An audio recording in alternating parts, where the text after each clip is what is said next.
Week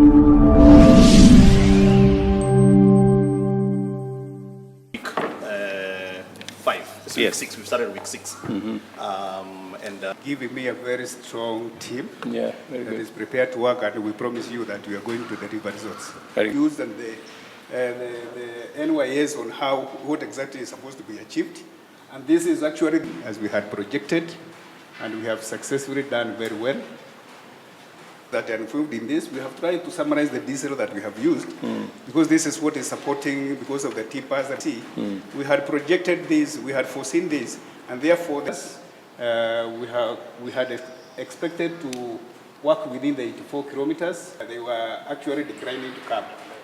Week 1 of cohort 2, we have done sewer line and clogging about 44 kilometers, sewer line repairs where we were having the numbers increasing. As you can see, out of the expected 8,800. Then week 1, we are in week 2 of cohort 1, which started, and you can see the number 1,000.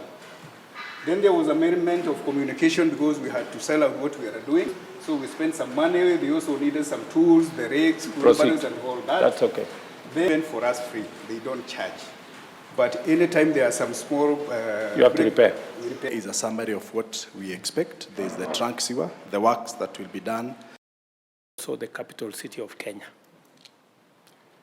And there is a mandatory relationship between the national government and the Nairobi city by virtue of it being the capital of Kenya. Human pollution choke the river. The industrial area, Kenya's premier manufacturing hub, is located on the banks of Ngong River, bulk of the landscape along Ngong River between South B and Outer Ring Road. The industries and informal settlements, Nairobi River and Wanjiru town, ending its journey across the city. The story of Margaret River is a story in the central part of the city. Like the case of the other rivers in the Nairobi River site and acts as a source of water. The river pours out of Kabetu Dam and the river as a deep, wide valley changes from a tree-filled. The river faces significant pollution in this section. Untreated sewage and human waste is dumped into the river, which provides an easy discharge route in a place devoid of planned infrastructure. Halfway, in different estates, in different parts of the city, we also need to pick that in your constituencies. I think that is important to involve the leadership of the city of Nairobi in this in the river project and program. Thank you. 1 year, I've been planning and wishing to meet you so that we video on how the rivers are. Then after that, we continue, please.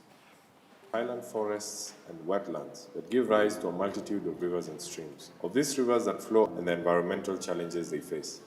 Ngong River is reputed to be Kenya's most polluted river. It rises from a spring near Ngong Road, confluence outside Kibera informal settlements, and flow into the Kibera Valley, a recreational spot in the post-colonial decades.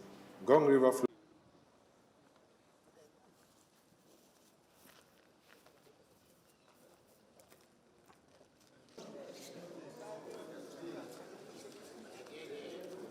When I established the Nairobi Rivers Commission,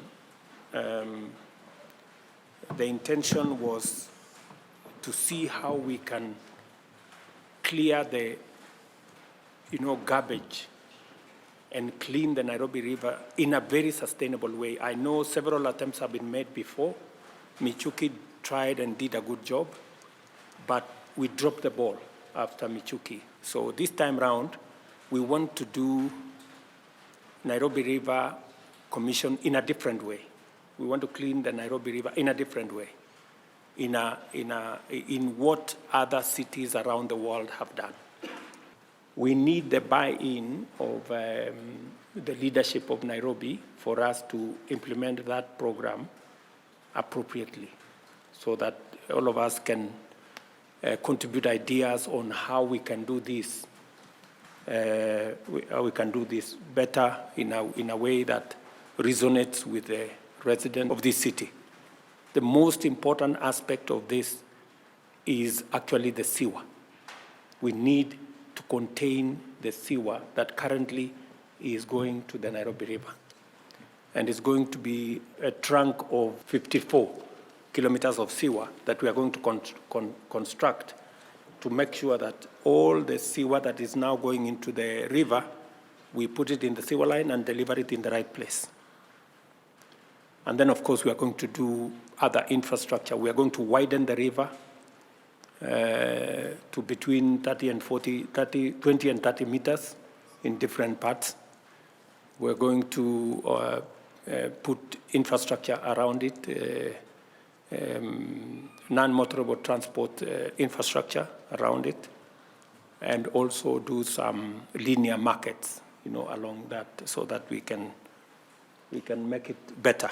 Issues concerning the city of Nairobi are important, not just to the people of the city of Nairobi, but also to the government of Kenya, because this is the face of Kenya. Many people who visit Kenya, the first port of call is the city of Nairobi.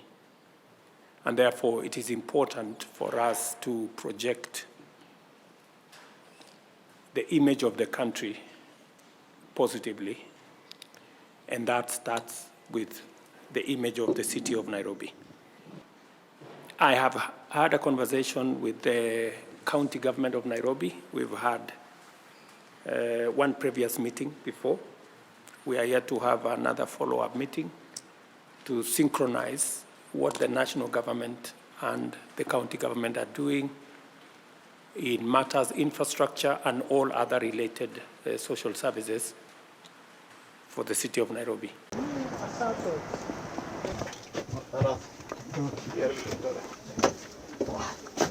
This is MATIANG'I service. Right. Start here.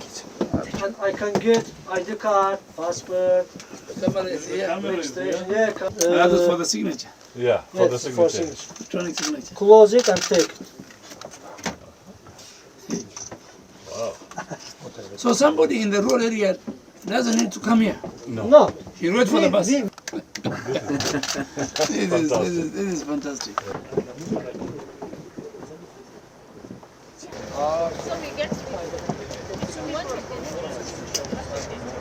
Compact, you don't have to walk long distances, everything is in one setting. So you had the chance to get acquainted with our Sun service. What's your first impression about the public service model at our Sun? Fantastic.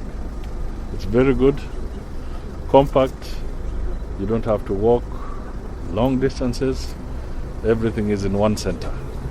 Well, we are rooting for what you would call a re-engineering of the financial architecture so that it can be more friendly, so that the polluters pay more and those that are suffering the consequences of the effects of climate change can also be compensated. So we look forward to the loss and damage fund being activated. We are looking forward to this kind of involvement and to provide easy access to carbon credits so that it is not a very complicated and difficult process to achieve. We can work on an MOU very quickly. In fact, our Minister for Public Service is in Azerbaijan, and I believe he's scheduled to have a visit to this establishment. So from there we can develop an MOU and we can share experiences and also technology transfer. Kenya has an agenda, but we are here in COP29 not as Kenya. We are here as Africa because the chair of Africa Heads of State and Government on Climate Change is President William Ruto. And the chair of the Africa negotiating team is also a Kenyan. So I'm speaking for Africa. And we have an agenda here, and we have a plan. Because we met as ministers in Abidjan, Ivory Coast, about 2 months ago. We came with what are our irreducible minimum for this COP. Our heads of state in New York at the Silence of Unga ratified. So COP29, in quotes, is a finance COP. So we must get right the financing issues around climate change. irreducible minimum is that on financing, there was an agreement in Copenhagen of $100 billion that was never achieved, that there was no tracking system, that there was no mechanism to track it. Now we are bringing in as Africa a new financing mechanism of 1.3 trillion because the global south and most of Africa, we are the victims. And the polluters are here. So we want the polluters to pay for the victims. So we are coming with a new financing mechanism of 1.3 trillion by 2030. That's one of our key agenda. And in all this financing, it must not be commercial loan or commercial financing. It should be grants. And why do I say? Kenya itself as a country is a victim of climate change in the last 4 or 5 years. From drought, where 5% of our GDP was consumed, 2.5 million livestock was lost in the Asal region. Then we had the floods that killed many of our people. In Nairobi alone, I think 42 people died, but across the country over 400. So we are coming here as really victims of climate change, and climate change is real. And the choice for Kenya today, as I stand here, is between 3 things. Climate change, from drought to floods to landslide. How do we deal with it? That destroy our infrastructure, that affects our budget cycle. 2, debts, the burden of debts. And I think the other key thing is the choice we have to make is developing our country, sustainable development. So on one side, we have the effects of climate change, having heavy burden on our economy. We have the debt burden, and then we have sustainable development. Our people want development.